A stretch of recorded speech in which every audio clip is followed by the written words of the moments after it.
Hello and welcome to Soulspeak, the place where the darkest true stories are told, and every whisper hides a soul that never found peace. Tonight we travel back to Houston, Texas -1973. A terrified teenager runs into the street, clutching a pistol, screaming for help. Moments later, police arrive at a quiet suburban home. Inside, they find a man lying face down, naked, riddled with 6 bullets. The walls are lined with plastic. The floor, slick with blood dirt. What began as a simple shooting would soon reveal something far darker, a secret graveyard. 27 missing boys, and a man the neighborhood once called the Candyman. He smiled at the children. He handed out candy, and beneath that sweet grin was pure evil. It was early morning, August 8, 1973. In the quiet suburb of Pasadena, just outside Houston, Texas, the air was thick with summer heat. The streets still and silent, when suddenly a door burst open. A teenage boy ran into the street, barefoot, shaking, a small .22 caliber pistol trembling in his hands. His name was Elmer Wayne Henley, 17 years old, pale, terrified, gasping for breath as he shouted, "I just killed a man." Neighbors froze, unsure what to think. It was a working-class neighborhood, peaceful, predictable. The idea that a teenager had just murdered someone seemed impossible. But the look in Henley's eyes, wild, panicked, hollow, told them this was no joke. Within minutes, police cars slid onto Lamar Drive, red and blue lights flashing against white picket fences and parked officers approached the boy cautiously. His hands were shaken, his voice broken as he pointed toward a small single-story house. "He's in there," Henley said. "I had to do it. He was going to kill us all." Detective David Mullican was one of the first to arrive. He had been on the Pasadena force for more than a decade, long enough to see his share of violence, but nothing like this. As he stepped through the doorway, the smell hit him, sweat, gunpowder, and something in the hallway lay the naked body of a man, face down, his feet tangled in a telephone cord. 6 bullet wounds marked his back and shoulder. The man was Dean Corll, 33 years old. To his neighbors in the Heights, he was known as the Candyman, a quiet, polite electrician who once helped his mother run a small candy company. He fixed cars, handed out sweets to kids, always smiling. Nobody ever suspected that behind that friendly grin lived something unspeakable. As detectives moved deeper into the house, the scene grew stranger. The living room looked ordinary: beer cans, cigarette butts, a half-empty ashtray, but the back bedroom told another story. The floor was covered with sheets of clear plastic. Beside the bed sat a long wooden board, drilled with metal rings and fitted with handcuffs. There were coils of rope, rolls of duct tape, bottles of lubricant, and a wooden box about the size of a coffin. It was all too organized, too deliberate. Detective Mullican's instincts screamed that this was no ordinary homicide. He radioed his superiors. "You'd better send everybody. This is bad." Outside, police sat 3 young people on the curb. Henley, still trembling, an 18-year-old girl named Rhonda Williams, eyes glassy, silent, and 19-year-old Tim Curley, staring at the ground in shock. All 3 had spent the night inside that house. All 3 were lucky to be alive. At the station, detectives began questioning Henley. He told them Dean Corll wasn't a stranger, he was a friend, someone Henley had known for years. They used to hang out, party, drink, sniff glue. Dean had always seemed fun, generous, even protective. But last night, everything changed. Henley said they had gone to Dean's house around 3 in the morning to party. They drank beer, smoked a little weed, inhaled paint fumes. At some point, Henley passed out. When he woke, he couldn't move. His wrists and ankles were cuffed. He looked around. Tim was tied to the wooden board, gagged. Rhonda was bound and crying. And standing over them, knife in hand, was Dean Corll. Dean told them he was going to kill them all. But before he did, he wanted to have some fun. Henley begged for his life, promising he would help if Dean let him go. For some reason, Dean believed him. He freed Henley's wrists, telling him to assist in doing the others. But instead, Henley waited for his chance. When Dean turned away, Henley grabbed the pistol lying nearby. "You've gone far enough, Dean," he said. Dean laughed, calling him stupid, daring him to pull the trigger. So Henley did 6 times. At first, police thought it was a clear case of self-defense. A boy forced to kill a man to save himself and his friends. But something about Henley's demeanor was off. Beneath the shock, there was relief, like someone finally unburdening a terrible secret. When an investigator asked quietly, "Was this the first time you've seen something like this?" Henley hesitated. Then he said, almost whispering, "No, sir, there's more." Detectives exchanged glances. More. Henley explained that Dean Corll had been doing this for years, luring teenage boys from the Heights neighborhood, tying them to that same board, torturing them, and making them disappear. He mentioned names kids the police had on file as runaways, and then he said something that froze the entire room. "He's got bodies buried. I can show you where." That statement changed everything. What had started as a strange shooting now looked like something much darker. That afternoon, detectives followed Henley to a storage lot in South Houston, a place called the Southwest Boat Storage. The unit he pointed to was rented in Dean Corll's name. When the manager handed them the key, a few officers exchanged uneasy glances. Henley stood by silently as they opened the door. The smell hit first a wave of decay and damp earth. The floor was dirt, partially covered with old carpet scraps. Officers started digging. Within minutes, their shovels struck something soft. Plastic. They peeled it back and what they saw stopped them cold. It was the body of a young boy, wrapped tightly in clear plastic, a heavy cord still around his neck. One officer dropped to his knees, pale. Another ran outside to throw up. Even the most seasoned detectives had never seen anything like it. They radioed the chief. "We found one." Then another. And another. By the time the sun went down, 8 bodies had been uncovered from the shallow graves beneath the floor. And that was only the beginning. What started with a terrified teenager running into the street, screaming, "I just killed a man," had opened the door to one of the most horrifying crime sprees in American history, the hidden nightmare of Houston, and the sickening legacy of a man the neighborhood once trusted, the Candyman. As the sun began to set over Pasadena that August evening, the police station buzzed with a quiet, uneasy energy. Hours earlier, they'd processed what they thought was a self-defense shooting, a frightened teenager killing an older man to save his friends. But now, detectives were looking at Elmer Wayne Henley as he sat in the interrogation room, head down, eyes unfocused, and they sensed something far deeper than a one-night act of desperation. Detective David Mullican leaned forward, lowering his voice. "Wayne, tell us what really happened in that house." Henley took a shaky breath. His words came slow at first, almost hesitant, then faster, as if years of secrets were fighting their way out. He said Dean Corll wasn't just a predator, he was a killer, a serial killer. For nearly 3 years, Henley claimed, Corll had been abducting teenage boys from Houston's Heights neighborhood, kids no one ever found, kids everyone thought had simply run away. At first, the detectives didn't believe him. The story sounded impossible, a quiet electrician responsible for multiple murders, operating in plain sight, but the details tumbled out with too much precision to dismiss. Corll had a specific place, Henley said, where he buried the bodies, a rented storage shed on the south side of Houston. "If you dig there," Henley told them, "you'll find them, wrapped in plastic, lime on top." The room fell silent. No one wanted to believe it, but every cop in that office knew what they had to do next. That night, a convoy of unmarked cars rolled toward the Southwest Boat Storage lot, a cluster of tin sheds surrounded by chain-link fence and patchy grass. The property manager, half asleep when the officers knocked, led them to Unit No. 11, the one leased under Dean Corll's name. She remembered him as polite, soft-spoken, always paying on time. He'd been renting the space for almost 2 years. When the padlock snapped open, a foul odor seeped out, damp earth mixed with decay. The officers shone their flashlights across piles of junk, a stripped-down car frame, old bicycles, sacks of lime, and scraps of carpet lying on a dirt floor. At first glance, nothing screamed graveyard, but as the beams of light swept across the ground, they noticed uneven patches, small mounds of disturbed soil. Henley, standing nearby in handcuffs, whispered, "That's where he put them." A couple of jail trustees were brought in to dig. The first few shovelfuls were slow, cautious. Then one man hit something soft, wrapped in plastic. The officers dropped to their knees, pulling the dirt away by hand. What they found was the body of a young boy, naked, bound with cord around his wrists and neck, sealed in clear plastic sheeting. For a long moment, no one spoke. Then one of the detectives muttered, "My God, the kid was telling the truth." Word spread fast. Within an hour, floodlights illuminated the entire storage yard. Reporters began gathering outside the fence, cameras ready. Each time the men dug, they hid another plastic-wrapped shape. By midnight, 8 bodies had been unearthed.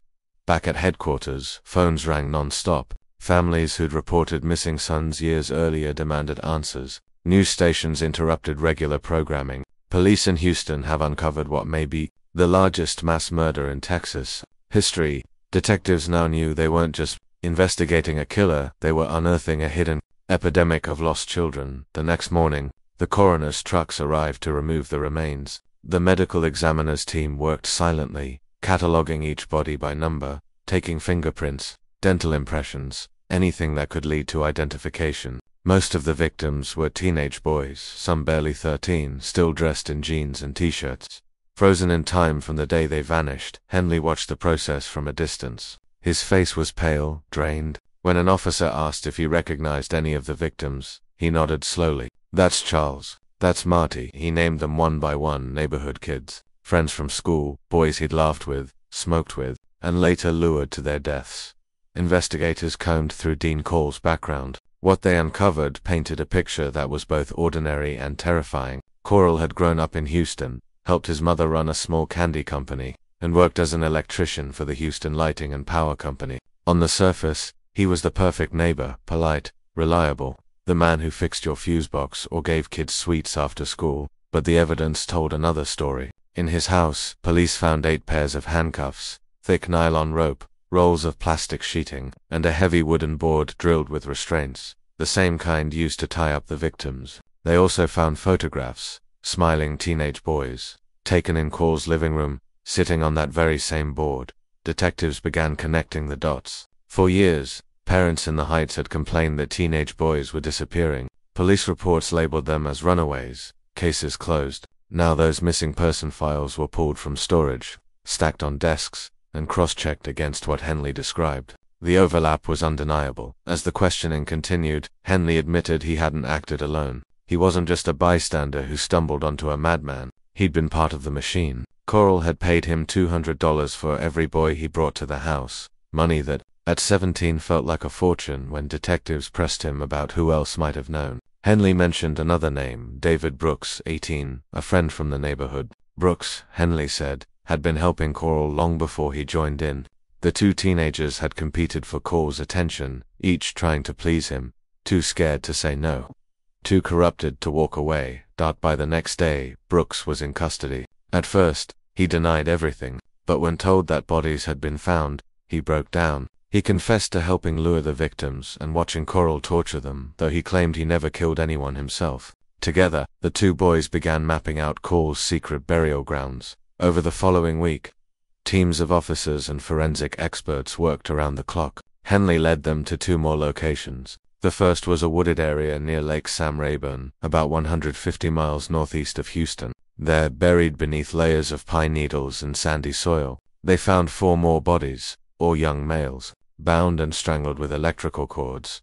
The second site was a remote beach near High Island on the Gulf Coast. Reporters followed the convoy as Henley and Brooks pointed to dunes and mounds where Corll had once dug shallow graves. Under the hot Texas sun, officers unearthed 6 additional victims. Each discovery drew crowds of horrified onlookers. Parents clutched missing person flyers, praying not to recognize a shirt or a pair of sneakers. By the end of the search, 27 bodies had been recovered from the 3 burial sites. The youngest victim was 13, the oldest, 20. The city of Houston and the nation reeled. For weeks, newspaper headlines screamed about the Candyman murders. Parents kept their children indoors. Teenagers stopped hitchhiking. Church bells tolled for the boys whose remains were finally laid to rest. In living rooms across America, families watched the coverage in disbelief. The idea that such horror had unfolded in an ordinary neighborhood, hidden behind a friendly smile and the promise of free candy, shattered the illusion of safety.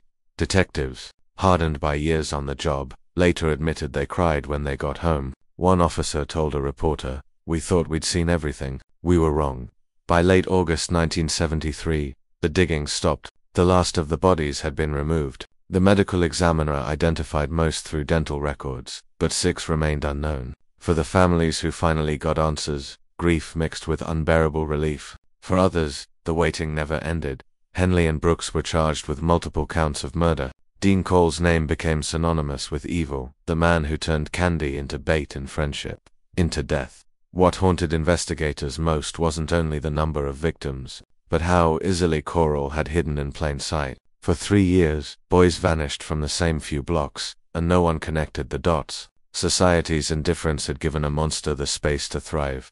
The confession that began as a desperate teenager's plea for understanding had cracked open one of the darkest chapters in American crime. The question now was how it had gone unnoticed for so long, and how two young boys had become both accomplices and survivors in a nightmare that stole 27 lives. Before the headlines called him the Candyman, before his name became synonymous with terror, Dean Arnold Corll was just another quiet face in Houston. To most, he was polite, mild-mannered, the kind of man who fixed your wiring, mowed his mother's lawn, and waved at the mailman every morning. He smiled easily, spoke softly, and never raised his voice. In a city already hardened by the heat and the sprawl, he blended in perfectly. Born in 1939 in Fort Wayne, Indiana, Dean was the eldest of two sons. His father, a strict man with a temper, often clashed with him. His mother, Mary, was the opposite, fiercely protective, indulgent, convinced her boy could do no wrong. When the family moved to Texas after the divorce, Dean became her constant companion. Together they opened a small candy business, Pecan Prince, which sold pralines and chocolate bars to local stores. Dean helped in the kitchen, wrapping candies, running deliveries, sometimes handing out free samples to neighborhood kids. That's how the nickname started. The Candyman. People remembered him standing behind the counter, shy but kind, offering a smile and a piece of fudge to anyone who walked in. Parents liked him because he was quiet and hard-working. Kids liked him because, well, he had candy. No one looked twice at the gentle young man who always seemed eager to please. But behind that sweetness was something else, something that began long before the candy business. Those who knew him later described Dean as oddly private, emotionally flat, detached. He didn't date, didn't have close friends, and avoided eye contact when conversations turned personal. He was meticulous to the point of obsession. Floors spotless, tools aligned, every item in its exact place. And though he rarely showed anger, he carried a quiet tension that seemed to hum beneath his skin. When his mother remarried and moved away, Dean stayed behind in Houston.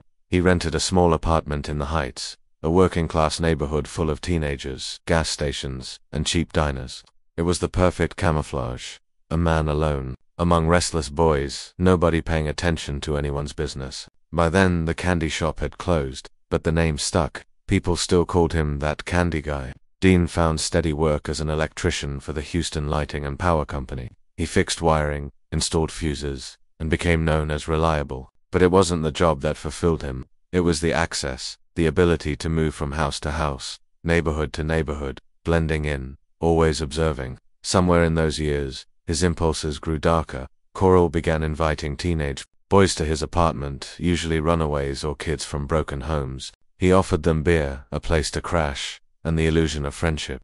He was charming in a quiet way, the kind of adult who didn't judge or lecture. He knew exactly what to say to make them feel seen. And for boys who were neglected or lost, Dean Corll felt safe like an older brother, or maybe the father figure they never had. But beneath that calm voice and polite smile was a predator learning how to hunt.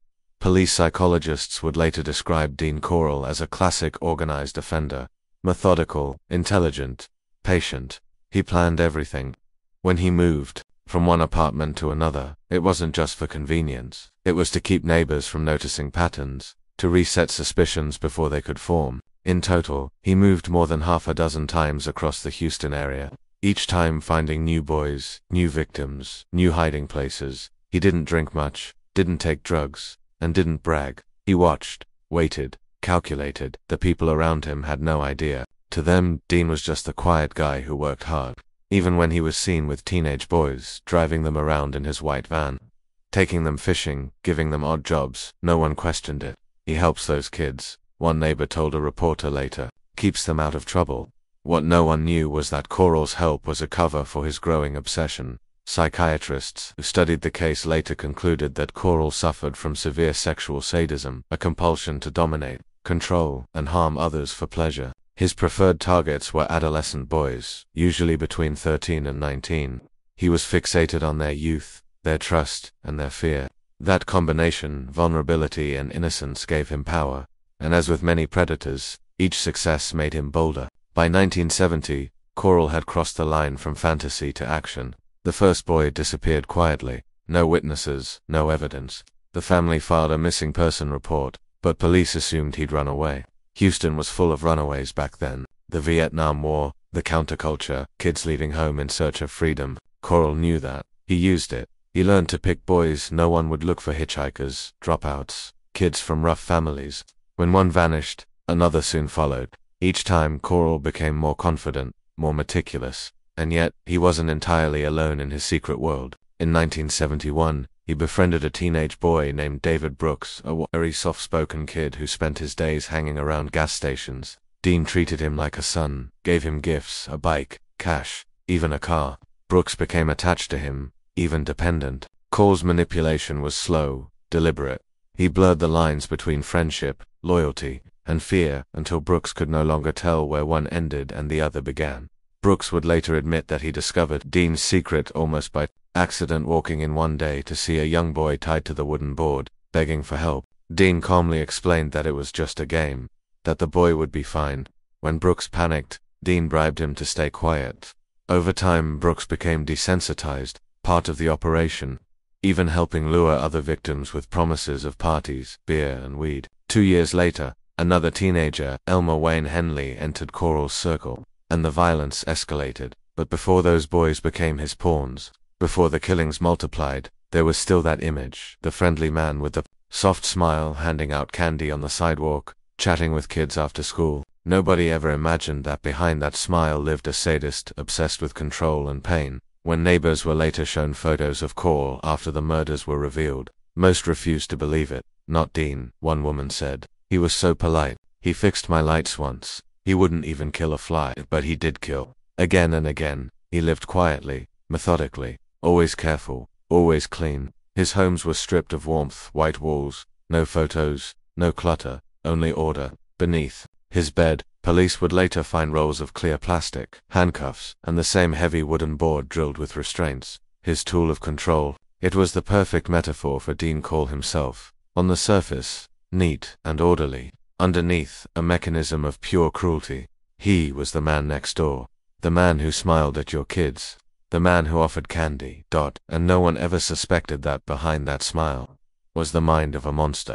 By 1971, Dean Corll's quiet facade had evolved into something far darker, a system. He no longer acted on impulse or chance. Every move was calculated, every encounter rehearsed. What began as a lonely man's twisted obsession became a machinery of death, efficient, organized, and terrifyingly methodical. The pieces of that machine were 3 people, Dean Corll, and 2 teenage boys, David Brooks, 18, and Elmer Wayne Henley, 17. Brooks had been first. He was a lanky kid from the neighborhood, poor, restless, and looking for someone to look up to. Dean saw that immediately. He gave Brooks attention, gifts, a car, even money. Slowly, Brooks became loyal to him, not through fear, but through dependency. To David, Dean was like family, the one adult who didn't yell, didn't leave, didn't judge. Dean used that trust like a weapon. When Brooks stumbled upon Dean's secret one afternoon, a boy tied to the wooden torture board, Dean didn't panic. He smiled, calm as ever, and told Brooks it was just a game. But Brooks wasn't stupid. He knew what he'd seen, so Dean made him a promise. If he stayed quiet, he'd never have to worry about money again. Then, as if sealing a contract, Dean offered him cash, $200, for every boy he brought to the house. It was a small fortune to a teenager in 1971. Soon after, Henley appeared, another kid from the Heights. From a broken home, curious and impressionable, Dean saw the same vulnerability, the same hunger to belong. He gave Henley odd jobs, free beer, a sense of purpose. When Henley learned about the killings, he too was offered the same deal. Bring Dean another boy, and he'd get $200 at first. Both boys resisted, but poverty, fear, and manipulation are powerful tools. Dean knew exactly how to pull the strings, the friendly father figure one minute, the menacing voice of authority the next. He convinced them the victims deserved it, that they were runaways, junkies, nobodies. He told the boys they were part of something important, helping him, cleansing the streets. In truth, they were feeding a monster. The process always started the same way. A car pulled up beside a teenager walking home from school, or waiting at a payphone. Inside were familiar faces, Brooks or Henley, kids their age, not some creepy adult. "Hey man," they'd call out, "you wanna hang? There's a party at Dean's place, beer, weed, girls." It sounded harmless. In the Heights, there wasn't much to do. A night of drinking and music was a welcome escape. Once the victim agreed, they'd head to one of Dean's houses, a modest single-story home. Blinds always drawn, a faint smell of cigarettes and disinfectant in the air. Inside, Dean played the perfect host, smiling calm, cracking jokes, handing out drinks. The boys relaxed. They trusted him. That was his favorite part, watching their guard drop. Then, at some point during the evening, he'd suggest a game. He called it the handcuff trick. He'd show them a pair of cuffs, demonstrate how he could lock himself up and easily escape. When it was their turn, he'd slip the cuffs on and never take them off again.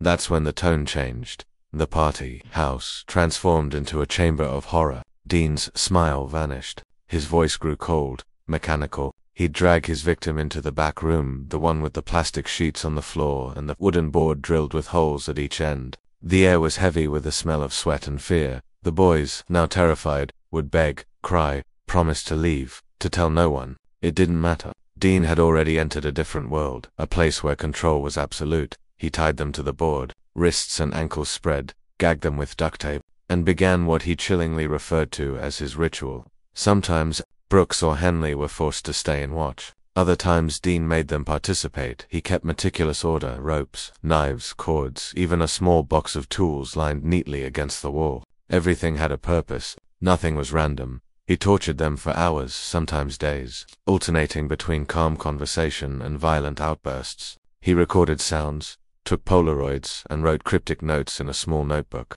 When he was finished, he killed them often by strangulation, sometimes with a gunshot. Then came the cleanup. Corll treated the aftermath of murder with the same precision as an electrician wiring a circuit. He stripped the bodies, cleaned them, and wrapped them tightly in sheets of clear plastic. Then he sprinkled lime powder to slow decomposition and mask the smell. Brooks and Henley helped carry the bodies to the trunk of a car or a van. Dean would drive at night, avoiding main roads. He buried them in places he knew well: the boat shed, a wooded field near Lake Sam Rayburn, the dunes of High Island. Each grave was shallow but deliberate, a pattern of control even in death. He often returned to check the sites, covering them again if rain washed away the dirt. By 1972, the process had become routine. A victim would vanish. Parents would call police. The boys' names would be entered into missing juvenile reports and quickly dismissed as runaways. Houston, sprawling and chaotic, barely noticed. For Dean Corll, that indifference was protection. It gave him time. Over time, both Brooks and Henley tried to walk away. They were haunted by what they'd seen, by what they'd done. But Dean didn't let people leave. He reminded them of the money, of their complicity. "You're in this as deep as I am," he'd say. "You tell anyone, you die too." That was his greatest weapon: psychological control. He turned his helpers into prisoners without walls. Each boy was trapped by guilt and fear, watching as the murders continued, powerless to stop them. In private, Corll was calm, almost tender. He told them he loved them, that they were his family. But when the rage came, it was blinding. There were moments, Henley would later confess, when he thought Dean might kill him next. And he almost did. By mid-1973, cracks started forming in Dean's perfect system. Henley was growing older, more defiant. He questioned the killings, the point of it all. Dean didn't like that. The balance of power was slipping. When Henley brought a girl, Rhonda Williams, to the house one night, Dean snapped. He screamed that girls didn't belong there, that Henley had betrayed him. The night ended in gunfire, the same gunfire that would finally expose everything. Dean Corll's killing system, built on charm, manipulation, and terror, had lasted nearly 3 years. 27 boys disappeared without a trace. Not one parent was given closure until that night Henley pulled the trigger, and the monster's secret came spilling out. Looking back, detectives realized just how organized Dean Corll had been. He didn't kill randomly. He scouted, selected, rehearsed. Every element of his crimes, the tools, the locations, the cleanup, reflected precision, not chaos. He had built an entire framework for murder that functioned like an assembly line. Psychologists would later describe him as a structured sadist, a man who needed control more than blood, who found satisfaction not just in killing, but in the ritual that surrounded it. He was methodical, deliberate, and terrifyingly ordinary. Dean Corll wasn't the man in the shadows. He was the man who smiled at you on the sidewalk, offered your kid a ride, and handed out candy at Halloween. And every time he smiled, another boy disappeared. When the world finally learned the name Dean Corll, they also learned the names of 2 teenage boys who helped him, David Owen Brooks and Elmer Wayne Henley Jr. To many, they were monsters too, accomplices to torture and murder. But to those who studied the case, the truth was far more complicated. Both boys had started out as victims long before they ever became killers. David Brooks met Dean Corll when he was barely 12 years old. His parents had divorced. His home life was unstable. and he often drifted through the streets of Houston's Heights neighborhood looking for somewhere to belong. Dean noticed him, the lonely kid with a shy smile, and bruises that never seemed to heal. He offered David food, a little money, and attention. It was the kind of kindness Brooks had rarely known. For a child craving connection, Dean seemed like a savior. He'd take David fishing, buy him new clothes, and let him crash on the couch whenever he needed a place to sleep. Brooks began to look up to him, not as a father, exactly, but something close. When Corll's darker side began to surface, the boy was already too deep in his orbit to see it clearly. As Brooks grew older, the relationship shifted. Dean began grooming him, blurring lines between affection, dependence, and control. He would test boundaries, reward silence, and punish disobedience. When David eventually caught Dean with a tied-up teenage boy, one of the first victims, Dean didn't threaten him. Instead, he smiled, calm as ever, and told him that what he was doing was a secret between men. He offered David a new bicycle and $200 to forget what he saw. That's how it started. David's moral compass began to warp under Dean's influence. When you live long enough in someone else's version of reality, you start to believe it. Dean convinced him that the boys they lured deserved it, that they were runaways, thieves, troublemakers. He told David he was helping him teach them a lesson. Psychologists later described David Brooks as a textbook case of Stockholm Syndrome, a victim who grows attached to his abuser.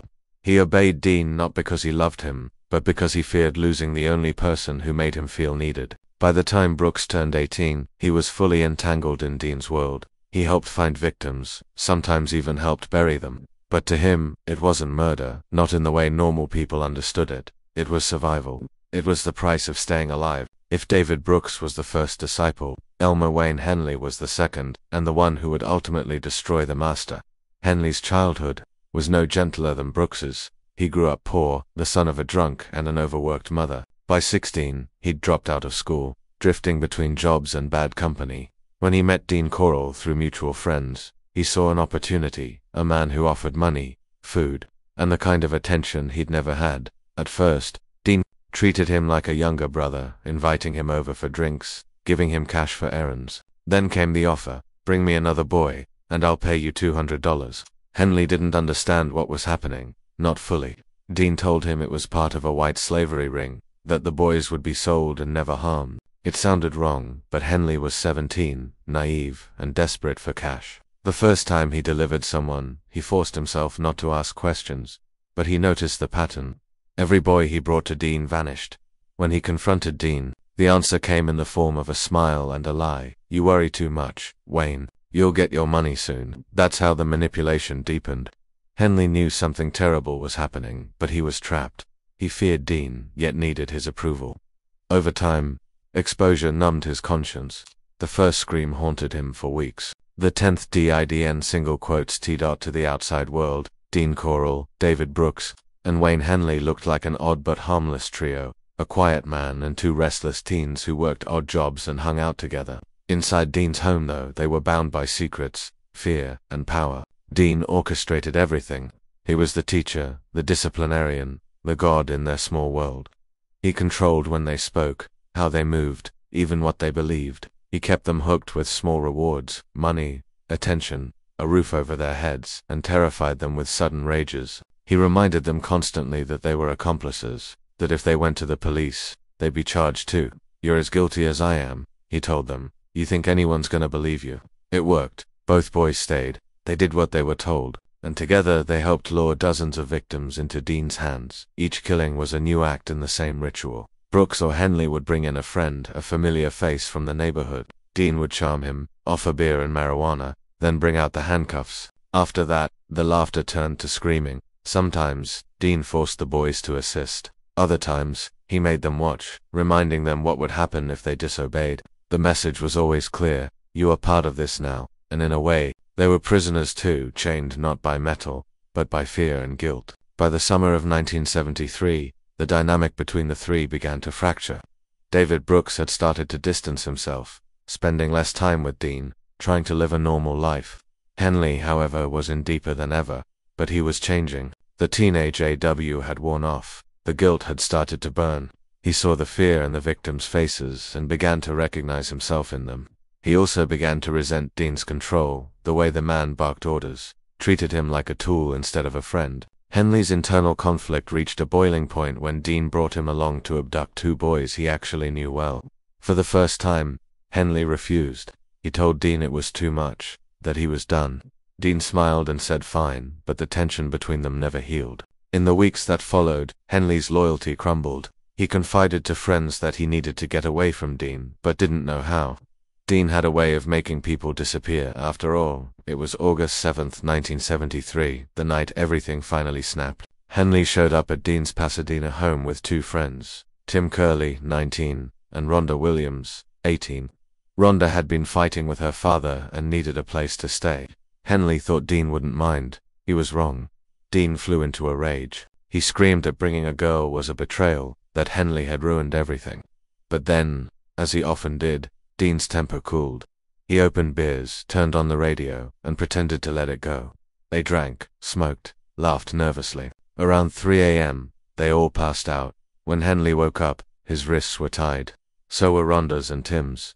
Dean stood over them with a .22 pistol tucked into his waistband, a knife gleaming in his hand.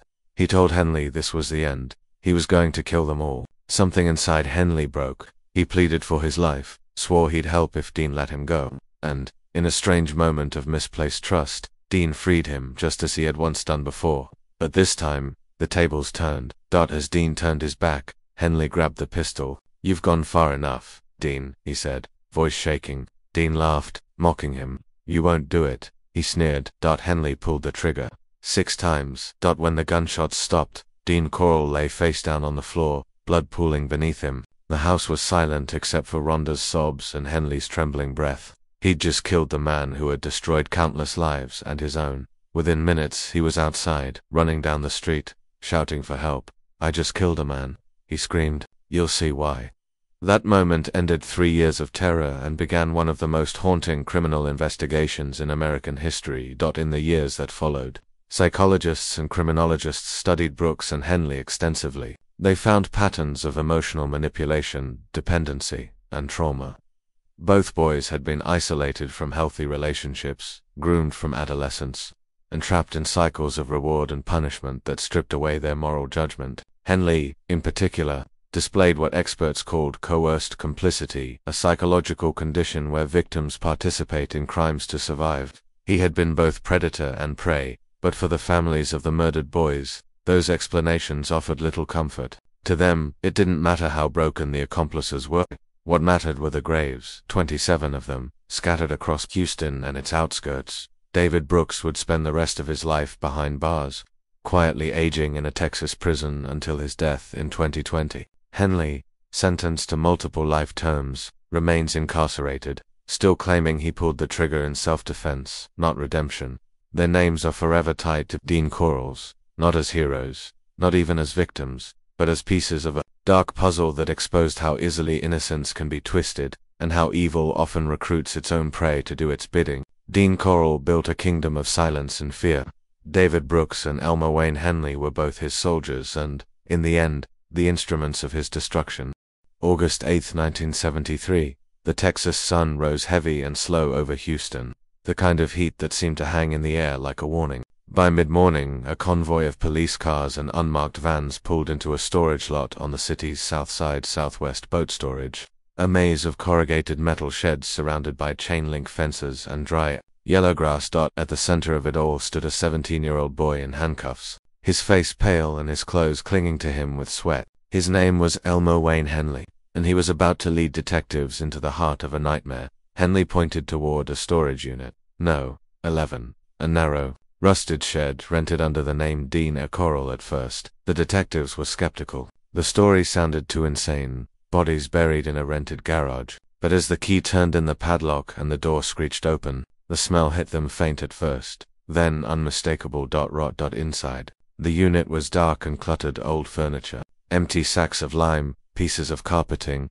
and a dirt floor riddled with uneven patches. A crime scene technician knelt and brushed his fingers over the soil. It was loose, freshly disturbed. He looked up and nodded silently. Henley whispered, "That's where he put them." The digging started cautiously. Police used shovels at first, then their hands. Within minutes, one of them stopped. His shovel had hit something that wasn't dirt, something soft, wrapped in plastic. When they peeled the soil away, The shape became clear, a human arm. Everyone froze. The detectives stood in stunned silence, the sound of traffic humming in the distance like a cruel joke. One officer removed his hat and whispered, "Dear God." The first body was a teenage boy, naked, bound at the wrists and ankles, wrapped tightly in clear plastic. His hair was matted with dirt. A thin cord still looped around his neck, that it was the first of many. As word spread, the quiet storage yard transformed into something out of a horror film. Floodlights were set up. Reporters gathered outside the gates, snapping photos as police cars came and went.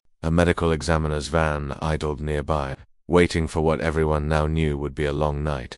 The digging continued hour after hour, the air thick with the smell of decay and lime. Officers took turns, their faces hidden behind handkerchiefs. By midnight, they had found 8 bodies, all young males, all bound the same way. No one spoke above a whisper. Even the most hardened detectives were shaken. Some stepped outside to vomit. Others just stood there, staring into the ground, trying to make sense of what they were uncovering. By dawn, 17 bodies had been pulled from that single storage shed. 17 boys, some stacked in layers, 2 and even 3 deep. Each discovery deepened the horror. At the Harris County morgue, the process of identification began. Forensic technicians logged each body as they arrived. Body number 1, number 2, number 3. Most were between the ages of 13 and 19, all male, all from the same area, the Heights. The families had waited for years, parents who had filed missing person reports, only to be told their sons had run away. Now they were being asked to bring dental records, photographs, anything that could help identify the remains. The morgue became a place of both answers and agony. Mothers fainted in hallways. Fathers wept openly. One woman screamed when shown a school ring recovered from a wrist bone. Another recognized her son's genes from a photograph of the burial site. Police Chief Herman Short later said, "You don't ever get used to something like this. You just try to keep breathing." Even as the first 17 bodies were being catalogued, Henley told detectives that there were more to other burial sites. He spoke quietly, matter-of-factly, like someone describing road directions instead of graveyards. The first was near Lake Sam Rayburn, about 150 miles northeast of Houston. The second, he said, was at High Island Beach, on the Gulf of Mexico. Detectives didn't want to believe him, but after what they'd seen, they had no choice. That same week, police convoys headed out of Houston. At Lake Sam Rayburn, the digging began again. The soil there was sandy, the graves shallow. Within hours, 4 more bodies were uncovered, all young, all bound. Then, on the windswept dunes of High Island Beach, search teams found 6 more. The total count, 27 bodies. The youngest was 13. The oldest, 19. Every single one had been someone's son, someone's classmate, someone's friend. The discovery sent shockwaves through Houston, in a city used to hurricanes and floods. This was something different, a storm of evil that had been growing quietly, right under everyone's noses. Headlines blared across the nation. 27 boys found buried in Houston mass murder. The Candyman Killer's secret graves unearthed. Reporters flooded the city. The once quiet neighborhood of the Heights became a circus of news vans and microphones. Parents who'd once waved to Dean Corll on their way to work now stared at his photo on TV and felt sick. How could it have happened here? How could no one have noticed? The realization that the victims had all been dismissed as runaways only deepened the city's guilt. For years, families had been begging police to take the disappearances seriously. But in early 1970s Houston, a missing teenage boy, especially from a working-class neighborhood, barely made the evening news. Now, every one of those runaways was coming home in a body bag. Detectives and crime scene workers who participated in the recovery would later describe it as the worst experience of their careers. The smell of decay clung to their clothes for days. Some said they couldn't eat for weeks. One officer recalled, "You'd dig and hit something soft, and you'd stop. Sometimes it was a hand. Sometimes it was 2 bodies together, like they'd died holding onto each other. I'll never forget that." Even hardened homicide detectives cried. Quietly, when the day's work was done, the forensic team discovered that many of the victims had been buried with their wrists still bound. Some had cloths stuffed in their mouths. Others were buried wearing the same shirts they'd vanished in, a chilling reminder of how young they had been, that it wasn't just the brutality that haunted investigators. It was the precision. Each body had been carefully wrapped, each grave marked in Dean Corll's mind like coordinates in a twisted map. They realized they weren't looking at random violence, they were staring at organization. As the days went on, the body count became a grim scoreboard. 15, 20, 24. By the time they unearthed the 27th, even the most jaded reporters stopped writing. They just watched. Houston had never seen anything like it. At that time, it was the largest serial murder case in American history, eclipsing every previous record. The entire city felt contaminated, like something inside its very soul had been unearthed along with those bodies. Churches held vigils. School assemblies turned into memorials. And through it all, two names kept surfacing: Elmer Wayne Henley and David Brooks, the boys who'd helped Dean Corll lure victims to their deaths. The public called them monsters, but psychologists saw something else: the signs of grooming, manipulation, fear, the aftermath of long-term psychological control. None of it made the horror any easier to bear. For weeks, Houston newspapers printed the faces of the victims. Rows of smiling school portraits under the headline, "The Boys Who Never Came Home." They were ordinary kids, paper students, mechanics, apprentices, boys who rode bikes down Pinemont Street or hung out at the corner store. In living rooms across the city, families recognized familiar faces: the friend who stopped showing up to school, the kid from down the block who vanished one summer and was never mentioned again. One mother, holding a photo of her son, told a reporter through tears, "They said he ran away. I knew he didn't. I told them he wouldn't leave without his shoes."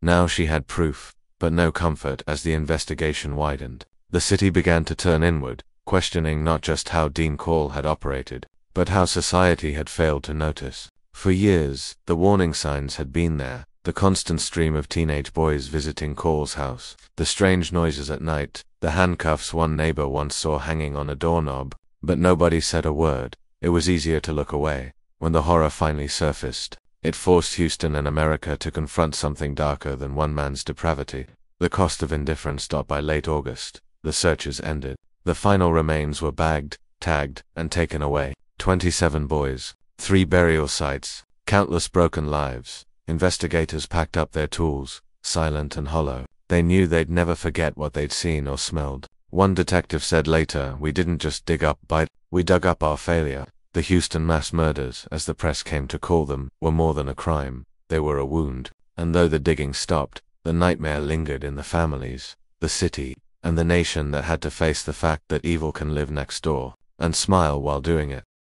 By the time the last body was unearthed, Houston had stopped pretending it understood what had happened. The case had grown too vast, too cruel, too incomprehensible to fit inside ordinary words like murder or evil. It wasn't just one man's madness, it was a system of death built in plain sight, aided by 2 boys who had once been victims themselves. For the detectives, the investigation had turned from a crime scene into a reckoning. They had walked through Dean Corll's house, catalogued his tools, photographed his torture board, counted the ropes and plastic sheets, and realized they were looking at a blueprint for horror. Every inch of that small home told the same story: precision, control, ritual. Dean Corll was dead, shot 6 times by his own accomplice. He would never sit in a courtroom, never face a jury, never explain why he did what he did. That fact infuriated the families of the victims. There would be no trial, no confession, no chance to look him in the eyes and ask why. All that remained were the 2 surviving boys, Elmer Wayne Henley and David Brooks, the ones who had helped Corll find and deliver his victims. In the weeks following Corll's death, the Houston Police Department, the Harris County Sheriff's Office, and the Texas Rangers joined forces to piece together the puzzle. They combed through missing person reports, searched Corll's former homes, and interviewed hundreds of witnesses. The evidence was overwhelming. Inside Corll's home, they found rolls of plastic sheeting identical to those used to wrap the bodies, a wooden torture board drilled with metal rings, stained dark from years of use, boxes of photographs, teenage boys smiling awkwardly, many of them later identified among the dead, coils of rope, handcuffs, and tape, a ledger with names and dates. Believed to track his victims, it was clear that Dean Corll had orchestrated the murders, but he hadn't acted alone. Henley and Brooks were both deeply involved, not as bystanders, but as recruiters and assistants. When confronted with the evidence, both boys broke down. They gave long, detailed statements describing Corll's methods, his moods, and his rules. They spoke of how he controlled them, alternating between kindness and threats, manipulation and terror. Still, the question hung in the air: how much of what they did was choice, and how much was survival? The first to face justice was Elmer Wayne Henley. His trial began in July 1974, less than a year after the discovery of the bodies.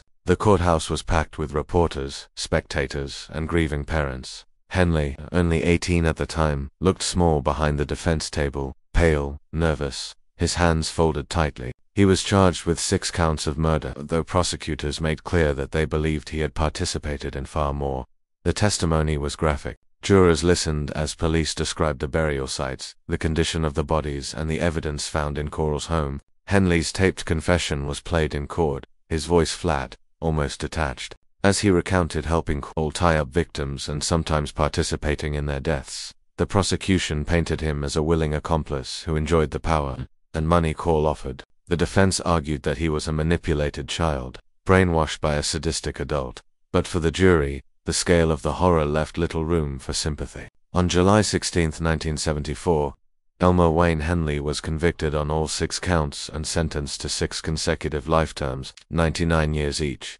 He showed no visible emotion as the verdict was read. The courtroom, however, erupted, some parents crying, others shouting. One father whispered, "That's for my boy."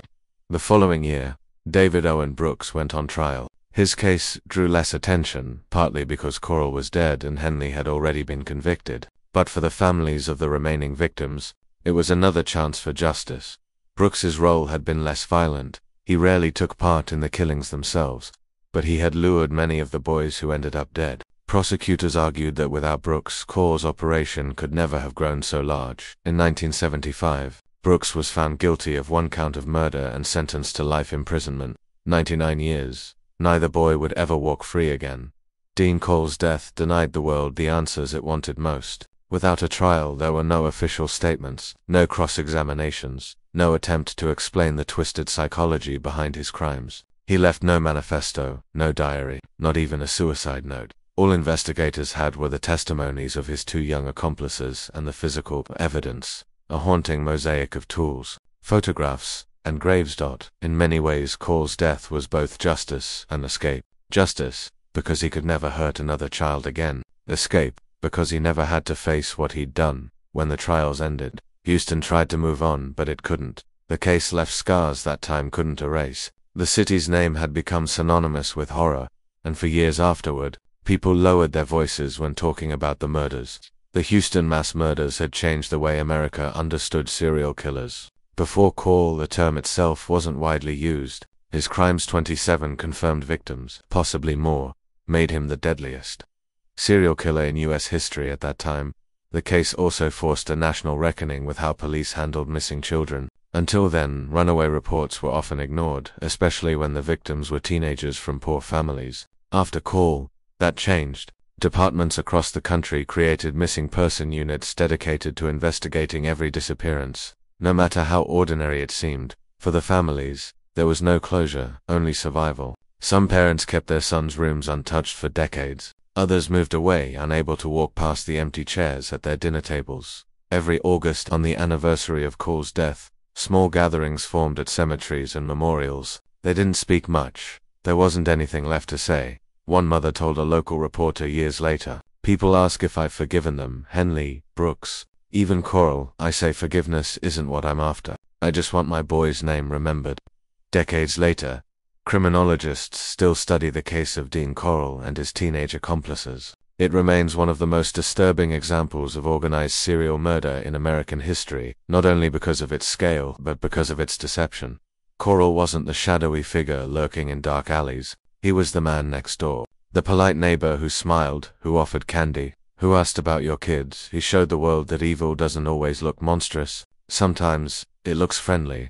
By official count, 27 victims were identified between 1970 and 1973. 3 others remain unnamed to this day. The murders spanned more than 3 years, involving at least 2 accomplices, and forever changed the way the U.S. viewed crimes against children. When asked years later if he thought about what happened, Wayne Henley told a journalist from prison, "Every night, sometimes I dream I'm still digging. Sometimes I dream I never stopped." That perhaps is the truest justice the dead could ever have, that the living must carry the weight of what they did for the rest of their days. When the last body was buried and the news cameras finally left, Houston didn't return to normal. It couldn't. The horror Dean Corll left behind wasn't something the city could simply sweep away. It was something that settled deep into its bones, invisible but permanent. For years after the discovery, residents of the Heights neighborhood spoke of the murders in hushed tones. People lowered their voices when they passed by the old houses, the lots where bodies had once been dug up. Children were no longer allowed to walk home alone. Parents locked doors that had never been locked before. The city had seen hurricanes, floods, refinery explosions, but nothing like this. Those disasters destroyed homes. Dean Corll destroyed trust. In the months after the murders, Houston was a city gripped by paranoia. Every unfamiliar car seemed suspicious. Every friendly stranger with a smile suddenly looked dangerous. Parents who once encouraged their sons to play outside now kept them close, calling them in before dark. Newspapers ran stories warning parents to know where your children are. Police patrols increased in the Heights, though by then it was too late for the boys who'd already been lost. For many residents, the hardest part wasn't just what Dean Corll had done, it was how ordinary he'd seemed. He'd been polite, well-spoken, the man who fixed your wiring or handed your kid a piece of candy. One mother, interviewed years later, summed up the city's heartbreak in a single sentence. He looked so kind. He gave candy to my son, who could have known he was feeding death. It became the most chilling lesson of all, that evil doesn't always come with a warning sign. Sometimes, it smiles at your doorstep. As the investigations continued, anger replaced fear. Parents demanded to know how so many children could vanish without anyone noticing the pattern. The answer was both simple and damning. The system had failed them. In the early 1970s, missing children, especially teenage boys, were rarely treated as serious cases. Police assumed they were runaways, off chasing adventure or escaping trouble. Reports were filed, but few were followed up. Dean Corll had built his entire killing spree on that blind spot. He targeted the forgotten, the unseen. He knew no one would come looking. After the case broke, Houston's police department established its first dedicated missing persons unit, a division specifically tasked with tracking and investigating all missing juveniles. What was once seen as just another runaway would now be treated as a potential victim. That shift didn't just change Houston, it changed American policing. Across the country, departments began taking juvenile disappearances more seriously, tightening reporting procedures and sharing data between counties. That the lost boys of the Heights had forced a nation to pay attention. For the families, justice didn't bring peace. Many parents never recovered. Some moved away, unable to face the streets where their children had once played. Others stayed but lived in a kind of suspended grief, setting an extra plate at dinner long after that. Worse, no one to fill it. Therapists who worked with survivors and families described the trauma as generational. Some mothers developed anxiety so severe they couldn't leave home. Fathers drank themselves into silence. Siblings grew up in the shadow of absence, the good child who never came home, the empty bedroom no one dared to clear out. Even those who had no personal connection to the case felt its reach. Houston became a city haunted not by ghosts, but by memory. Every corner store, every vacant lot seemed to carry an echo of what had been unearthed. Teachers began giving safety lectures in schools. Church pastors preached about vigilance and sin, and slowly, painfully, the community learned to live with a new kind of fear. The knowledge that monsters could look like neighbors, that the Candyman murders changed more than policy. They changed how America told stories about evil. True crime authors, journalists, and filmmakers revisited the case for decades. Each retelling unearthed new layers: the psychology of manipulation, the complacency of society, the innocence of the victims. But for Houstonians, it was never just a story. It was history. Many who had lived through it said the coverage felt invasive, strangers turning their pain into headlines. Others believed it was necessary, a warning to the rest of the country that darkness can thrive anywhere, even in the heart of an ordinary neighborhood. As one local pastor said during a televised memorial, the devil didn't come from the woods. He came from the house next door. Over the next decade, the Heights transformed. Parents built fences, neighborhoods formed watch programs, and children grew up in a world where stranger danger became a household phrase. What once had been a easygoing community turned cautious, guarded, sometimes distrustful. But perhaps that caution saved lives. The Houston mass murders reshaped not only the city's culture but its very identity. It became a place that no longer took safety for granted, a city that understood. Evil wasn't always loud or visible. Even decades later, longtime residents still remember the moment they heard the news, where they were when the radio announced another body had been found. When the names of the missing boys began to sound familiar, it was the kind of collective trauma that never truly leaves. Half a century later, the 3 victims remain unidentified. Their bones were found among the others, their names erased by time, their families never found. DNA testing has offered hope. New technology might one day give them back their names, but for now, they rest in unmarked graves, the last reminders of how much was lost and how much can never be recovered. Every few years, a small vigil is held in their memory. Candles are lit, names read aloud, voices trembling on the last 3 words, and the unknown boys. They are the ones the city still whispers about, the ghosts that Houston owes a name. Today, the story of Dean Corll has become a dark chapter in America's criminal history, studied in classrooms, dissected in documentaries, but never forgotten in Houston. The city has changed, grown, modernized, but in the collective memory, the shadow of the Candyman still lingers. Ask anyone who lived there at the time, and they'll tell you the same thing. Life split in two before the murders and after them, because before, Houston was just a city. After, it became a warning. In the end, when the cameras faded and the last grave was filled, one truth remained. Dean Corll wasn't just a killer, he was a mirror. He reflected back everything society didn't want to see, its blind spots, its neglect, its dangerous faith in appearances.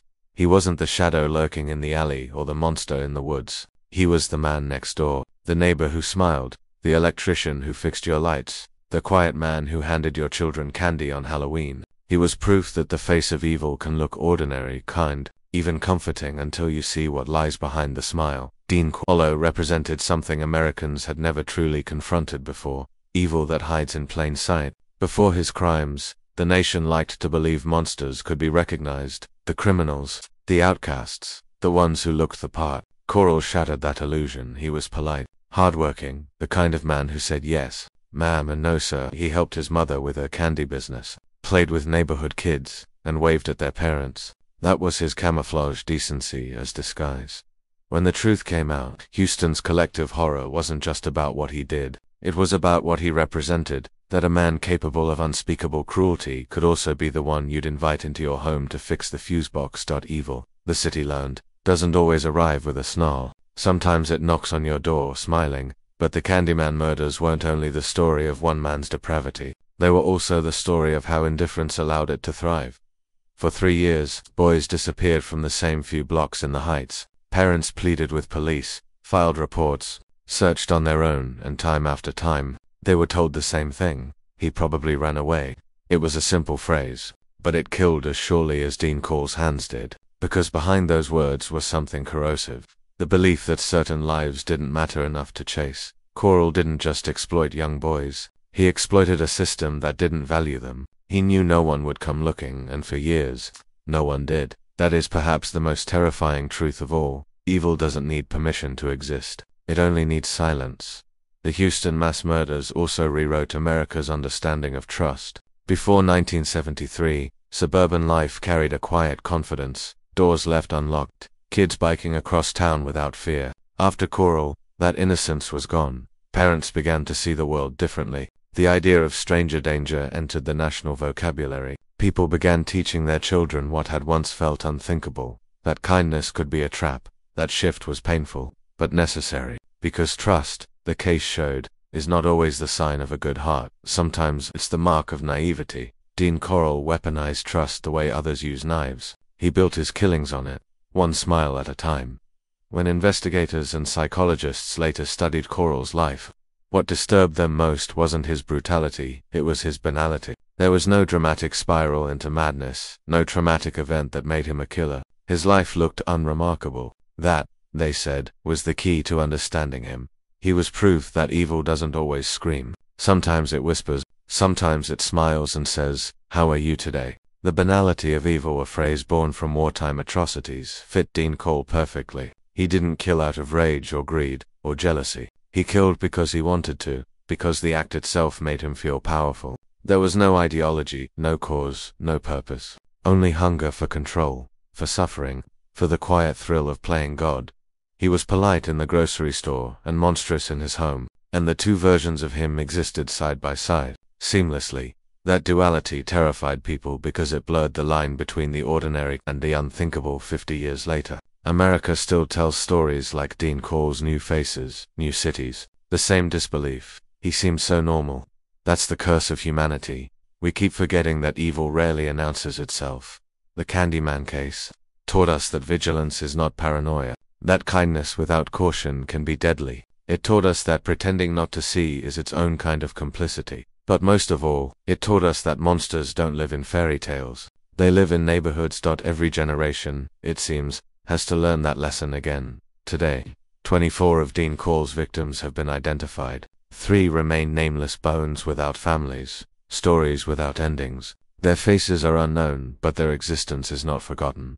They are reminders that even when the killer is gone, the consequences of his evil live on in unanswered questions, in silent grief, in the way a city looks at its own reflection and still feels a flicker of shame. Every so often, new DNA tests reopen the files, hoping to match those final names to families still waiting for closure. But until then, the 3 unknown boys stand as symbols not of death, but of remembrance. Because the moment we forget them, the story risks repeating itself. In the simplest terms, Dean Corll was a murderer. But in the broader sense, he was a lesson carved into history, a warning about the danger of comfort, of trusting appearances, of assuming evil always looks like a monster. He taught a generation that darkness doesn't live only in shadows. Sometimes it lives under bright lights, behind polite laughter. Inside the man who seems harmless, he was evil behind the smile, proof that morality can wear a mask, and that the greatest threat is often the one we don't question. Standing over the graves of his victims,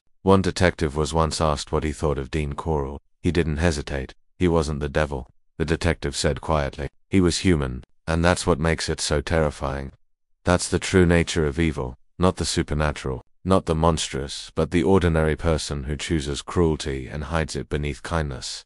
In that sense, Dean Corll's legacy is not only about death, it's about what we allow to grow when we stop paying attention, when we let loneliness, indifference, and neglect fester long enough to become something unrecognizable. The Candyman is gone, but the lesson he left behind isn't, that the smile you trust could be the mask that kills you, that evil doesn't hide in darkness, it hides in daylight, and that sometimes, the scariest monsters are the ones that look just like us. And that was the story of Dean Corll, the Candyman, a man whose smile hid something unspeakable. His crimes may have ended decades ago, but the shadows he left behind still remind us how fragile trust can be, and how silence can feed evil. If there's one thing this story teaches, it's this: evil doesn't always come with fangs or fire. Sometimes, it comes with a friendly smile and a handful of candy. Thank you for joining me tonight on Soulspeak, where we uncover the darkest corners of the human soul. If this story moved you, don't forget to like, comment, and subscribe to the channel. Your support helps us keep these stories alive, and your voice matters in every discussion we have. Until next time, stay safe, stay curious, and remember, sometimes, the scariest monsters are the ones we never see coming.